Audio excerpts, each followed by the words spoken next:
ഞങ്ങളുടെ അവിടെ പള്ളിയിലെ ഉസ്താദുമാർക്ക് 3 മാസത്തിൽ ഒരു നേരം ഭക്ഷണം കൊടുക്കണം കേട്ടോ. അപ്പം ഞാൻ ബിരിഞ്ചിച്ചോറാണ് വെച്ച് കൊടുത്തത്. അപ്പോൾ അതിലൊരു ഉസ്താദിന് ഈ ബിരിഞ്ചിച്ചോറ് ആദ്യമായി കാണുകയാണെന്ന് പറഞ്ഞപ്പോൾ ഞാനിത് അറിയാത്തവരുണ്ടല്ലോ എന്ന് കരുതിയിട്ട് അതിനൊരു വീഡിയോ ഇട്ടതാണ് കേട്ടോ.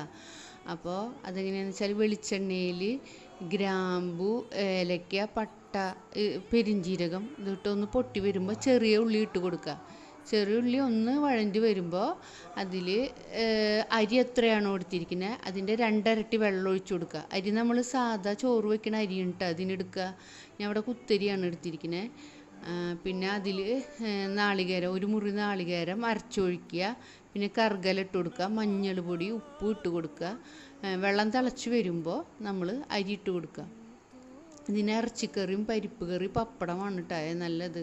പിന്നെ ഇത് ചോറ് വെന്തപ്പം തന്നെ എടുക്കാൻ പറ്റില്ല, അപ്പോൾ ഒരു കുഴഞ്ഞ പോലെ ഇരിക്കും കേട്ടോ. കുറച്ച് നേരം ഇരിക്കുമ്പോഴേ ചോറ് ശരിയാവുള്ളൂ.